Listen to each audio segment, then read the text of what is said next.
Pada saat yang sama, lantai atas kasino, kabinet, Zhou Chai dan para pemain senior kasino masih berdiskusi.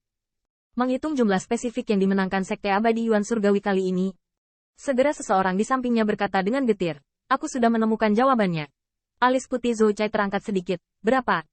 Pria itu tidak berani mengatakan lebih banyak, tetapi dia hanya menyerahkan taruhan kepadanya. "Tuan, Anda bisa pergi dan melihatnya sendiri." Zhou Chai mengambilnya dengan wajah tenang, dan hanya melihatnya. Dia tidak bisa menahan nafas dingin. Begitu banyak. Zhou Chai terkejut tidak hanya dengan memenangkan lebih banyak. Poin kuncinya adalah bahwa Sekte Abadi Yuan Surgawi memiliki banyak taruhan pada saat itu. Zhou Chai melihat tongkat judi. Dia bahkan bertanya-tanya apakah orang-orang itu sudah memiliki kepercayaan diri untuk memenangkan peringkat. Kalau tidak ada alasan untuk bertaruh begitu banyak. Angka-angka pada slip taruhan membuat Zhou Chai sedikit sakit hati. Meskipun dia tinggal di pemilik kasino, ini gemuk, dan status sektenya lebih tinggi dari diaken biasa. Tetapi setelah kehilangan begitu banyak, cukup baik bagi sekte untuk tidak menghukum mereka. Tetapi menurut aturan Sekte Abadi Shen Xiao, Zhou Chai setidaknya tahu bagaimana kehilangan, bagaimana dia harus menemukan cara untuk mendapatkan kembali. Tapi tidak mungkin. Ini adalah cara untuk membuka rumah judi. Mereka ingin menelan 1000 taruhan Xianjing Sekte Surgawi Yuan Abadi, dan mereka harus bersiap untuk melawan kelipatan. Itu terjadi begitu tiba-tiba. Itu adalah sekte dingin terbesar di upacara. Bahkan Zhou Chai memutuskan bahwa 10.000 kristal peri sudah cukup untuk mengundang penatua abadi emas dalam kasus ini. Namun, masalah ini sangat provokatif sehingga semua orang tahu bahwa Sekte Abadi Yuan Surgawi menghasilkan banyak uang. Saat ini, orang bodoh bisa melakukannya. Keraguan atas mereka. Pada saat ini, tukang itu gemetar di luar pintu.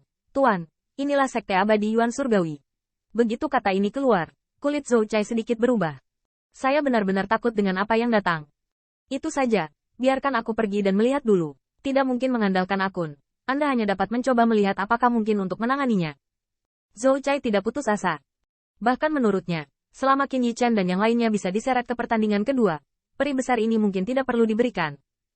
Karena bahkan jika Sekte Abadi Yuan Surgawi tampil tak terduga kali ini, Zhou Chai tidak percaya bahwa pencapaian Dao Alkimia dari 3 orang Qin Yichen dapat mengalahkan Sekte Abadi lainnya. Dapat dikatakan bahwa Sekte Abadi Yuan Surgawi pasti akan kalah selama tidak bertemu bela diri sejati dan Sekte Abadi Tianqi II. Bahkan kemungkinan Sea of Consciousness dihapuskan jauh lebih tinggi daripada tahap pertama. Dan jika itu benar-benar kekalahan, Sekte Abadi Yuan Surgawi pasti akan mati. Ketika saatnya tiba, apakah mereka masih memiliki wajah untuk meminta peri?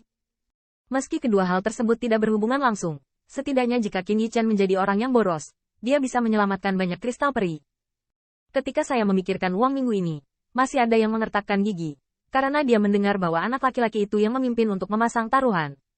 Sekte Abadi Yuan Surgawi dapat menempati posisi ke-7, dan kredit Qin Yichen juga yang terbesar. Karena itu, Zhou Chai dipandu ke ruang VIP, dan Qin Yichen saat ini, tetapi dia telah mencicipi daun ketumbar dan sedang makan buah-buahan kering. Saya harus mengatakan bahwa tingkat keramahan di kasino Shen Xiao memang tidak rendah. Tetapi setelah melihat Zhou Chai, semua orang meletakkan makanan mereka, dan Duan Mudung Feng tersenyum dan mengambil taruhan di atas meja. "Ini adalah pemimpin militer Fang, bukan? Saya tidak akan membicarakannya hari ini. Ayo selesaikan." Lengan Zhan Hong tidak berbicara, tetapi mereka mengeluarkan taruhan mereka dengan rapi. Ini menyebabkan Zhou Chai melihatnya sebentar, berpikir bahwa bahkan Sekte Abadi Yuan Surgawi menertawakan beberapa kata. Ragu-ragu, dia juga hampir tidak bisa menerimanya. Tapi gambar ini tidak mengatakan apa-apa, ambil saja sikap judi. "Apakah kamu setan?" Tanda seru. Tanda seru. Qin Yichen juga ada di antara mereka, bermain dengan tongkat judi, dan menunjukkan senyuman seperti orang lain. Pada saat ini, tidak perlu mengatakan apa-apa, dan tidak perlu menceritakan ironi pinggiran kasino dan sindiran yang membakar. Tapi sikap Qin Yichen jelas kami, Sekte Abadi Yuan Surgawi, ambil uangnya. Setelah kekacauan Zhou Chai, dia mencibir. "Terus terang, Anda mengalami beberapa masalah dengan taruhan Anda." Duan Mudong Feng mendengar ini. Segera memompa cahaya Ling, pemimpin militer Fang. "Apa artinya ini? Mengapa tidak ingin mengandalkan akun?" Qin Yichen dan yang lainnya di belakang juga cemas, dan bahkan sedikit khawatir. Lagi pula, mereka berani mengandalkan rumah judi lain, sehingga mereka dapat langsung menghancurkan rumah judi tersebut. Tetapi jika rumah perjudian Shen Xiao benar-benar menunjukkan wajahnya dan tidak mengandalkan akunnya, mereka benar-benar tidak menginginkannya. Di hadapan mata buruk semua orang, Zhou Chai tidak ragu bahwa jika dia berani mengatakan setengah kata, dia takut dia akan melakukan kekerasan. Latar belakang Sekte Abadi Shen Xiao sombong, tetapi Sekte Abadi Yuan Surgawi tidak mampu menyinggung sekte. Apakah tidak apa-apa membiarkan dia melampiaskan amarahnya? Jadi Zhou Cai buru-buru melambaikan tangannya dan berkata, tidak, tidak, semua orang salah paham. Saya membuka pintu untuk berbisnis di kasino Shen Xiao. Secara alami, setiap orang menang dan kalah, dan tidak pernah bergantung pada akun. Maksudku, jumlah orang yang kamu menangkan kali ini, agak besar. Jadi dana tidak akan berfungsi untuk sementara waktu. Aku khawatir akan sulit untuk menyelesaikan taruhanmu. Meskipun dia ingin mengambil kesempatan untuk menunda. Tetapi Zhou Cai berkata dalam hatinya, ini agak besar di mana untuk menang. Apakah itu terlalu bagus? Jumlah sebesar itu harus disesuaikan dari sekte. Dan bahkan jika latar belakangnya sekuat sekte abadi, itu akan merugikannya. Kehilangan lebih banyak adalah satu hal. Kuncinya adalah sekte abadi Shen Xiao tidak pernah menderita kerugian ini.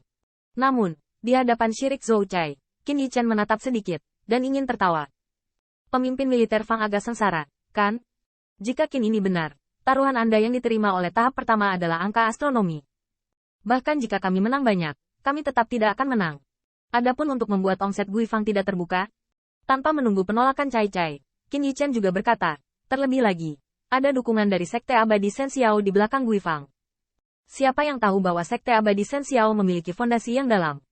Uang kecil ini hanyalah percikan air di mata sekte Anda. Sudut mulut Zhou Cai berkedut. Ya, sekte abadi memiliki warisan yang kaya. Tetapi dia belum mencapai titik di mana 10.000 kristal peri ditaburkan. Apa percikan banjir? Itu, sekte milik sekte. Rumah judi ke rumah judi. Zhou benar-benar tidak berdaya. Melihat Zhou Cai mendorong 3 perlawanan 4, sekte abadi Yuan Surgawi tidak sabar. Anda memenangkan uang dan Anda tahu cara mengirimkannya ke sekte. Jika Anda kehilangan uang, Anda dapat membicarakannya. Siapa ini? Duan Mu Dongfeng, murid utama. Tahu bahwa dia telah membuat posisinya. Dan ketika dia melihat meja, nadanya sedikit meredup. Zhou Fangzu, mengelak seperti ini membosankan.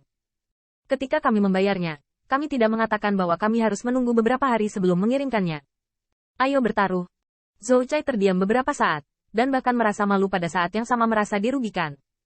Sebagai pemilik alun-alun, apakah dia biasanya berada di kota? Kapan itu begitu gemetar ketakutan?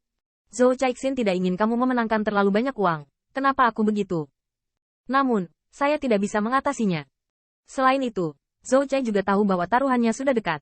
Cepat atau lambat, uang itu akan diberikan kepada sekte abadi Yuan Surgawi.